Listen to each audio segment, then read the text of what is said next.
Welcome to the Second Thought podcast. This episode is in response to what was broadcast in the Thought for the Day spot on the 3rd of May 2025 by the Rev Martin Wroe, a volunteer vicar at a church in North London. Wroe provides a wonderful illustration for why a little background reading is useful, particularly when combined with a touch of curiosity and a dash of self-doubt.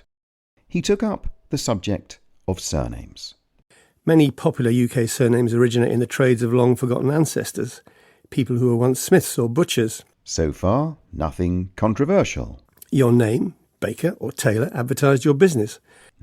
No, but let's wait. Perhaps he's setting something up. As we no longer need them to do that, this might explain why we don't know anyone called Ted Programmer, or Sheila Consultant, or Mary Deputy Head Teacher, brackets lower school. So it wasn't set up. He really doesn't know what he's talking about. No, Martin, our last names were never selected or applied to advertise our professions. And no, Martin, your assertion does not explain why we don't know anyone called Ted Programmer. What motivated him? Was it just plain arrogance, indifference, or laziness? Well, in any event, it was staggeringly stupid. He made a preposterous, cosy claim about the origin of surnames, concocted with what I can only imagine to be an astonishingly incurious mind. Here's what's revealed by a couple of minutes' diligent use of free resources on the internet. For a start, almost none of us ever got to choose our own name, first or last. Our names were given, not chosen. Your name, for reasons that soon become obvious, has its origins in conversations that took place about you, but without you.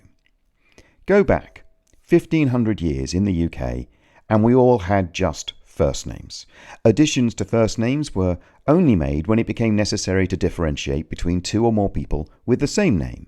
In a discussion of Jack, where the participants were aware of several Jacks, there was a need to tell them apart. They were each labelled, and those labels could stick, especially when the need to differentiate persisted. One might be Jack who lives in Milton, one was Jack son of John, and one was Jack the blacksmith. Importantly, the Jack of the discussion is not part of the discussion. If he were, then a nod or a look would be ample to convey it was him among the Jacks. Also of note, these labels might stick, but they'd not be inherited or considered much more than nicknames. It took absolutely no effort to uncover this history of the use of names in England. I was able to use the second minute of my internet search to verify the information with different sources. Not only did Martin do no research, he was sufficiently certain of his own thinking on the matter that he was prepared to share it with millions. Unfortunately, up with what he came was somewhat obviously incorrect and instantly falsifiable. Martin demonstrated, in front of a national audience, the same limp thinking that was satirized by Rudyard Kipling in the Just So stories. Kipling wrote stories about how the camel got his hump and how the leopard got his spots. These stories satirize those who provide ridiculous explanations for why something is just so, just the way it is, like suggesting that our last names arose from people advertising their professions. Ask any child who has just read a Just So story, "So, do you think that's how it happened?" And you will be firmly and often comprehensively told, no. This critical thinking, though, apparently is beyond the gift of Martin Wroe. He was not inventing Just So stories for satire or to encourage thoughtfulness in children. He's inventing them because apparently he thinks they are true. Please, keep this fool away from the microphones of public broadcasters. At the time Kipling's Just So stories were published, the ideas of a man called Jean-Baptiste Lamarck had fallen out of favour in scientific circles. Lamarck had been usurped by a more comprehensive explanation on the same topic from one Mr. Charles Darwin. Lamarck had suggested evolution. He theorised that species change their form over time by how they behaved. Wanting something badly enough, or repeatedly doing an action, physically reshaped the body, and that change, achieved within a lifetime, was then preserved by inheritance. Today, and at the time of Kipling, this seems naive, perhaps even a little silly. It was certainly silly enough for Kipling to satirise. After Darwin, Lamarck became regarded as something of a clown. This, though, was unfair. Lamarck advanced a revolutionary idea, the idea that creatures were not at some point created exactly as they are today. Intriguingly, decades earlier, it was Darwin's grandfather Erasmus Darwin who had proposed that all mammals and birds shared a common ancestor. Erasmus suggested that adaptation and competition led to gradual change, and that this was the origin of the species. Lamarck was the first to propose the concept of evolution in a scientific context, offering a possible mechanism of adaptation. Now, he was wrong, but Lamarck established the intellectual exploration of evolution. Darwin was able to draw upon his grandfather and Lamarck's thinking to develop natural selection as a scientifically robust explanation of a mechanism by which evolution might work. Martin Wroe is not a Lamarck.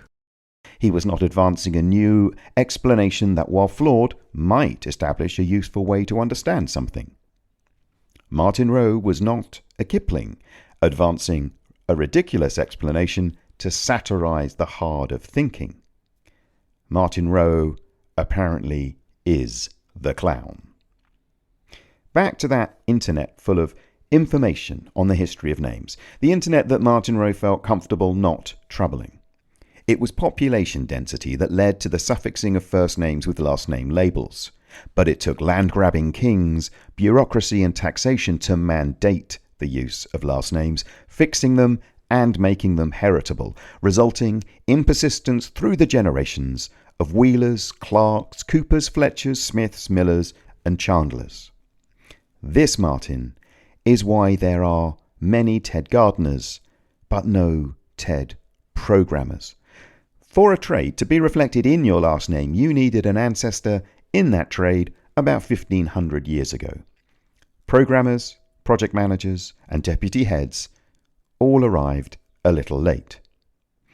Surnames were cemented in England between 1100 and 1400, the initial push being Hastings, William, 1066, and the administration of the resulting Norman government. A pivotal acceleration took place in the late 1300s, when collection of the medieval poll tax was greatly facilitated by fixed and inherited last names. With only rare exceptions, we've been inheriting our names ever since, reducing the need for labels and all but eliminating the need for new surnames. Those exceptions include double-barrel last names and portmanteau examples, several of which were noted by Wroe in his broadcast. Wroe's claim for how surnames came into being was lazy make-believe, perhaps even arrogant bullshit. In any case, it's not really forgivable unless he is playing a long game in a wager with a friend on the topic. My money is on Martin Wroe being the clown. We can but hope. Thank you for listening to the Second Thought podcast. For notes, transcripts, and links to the original broadcast and details on the presenters, please visit secondthoughtfortheday.com.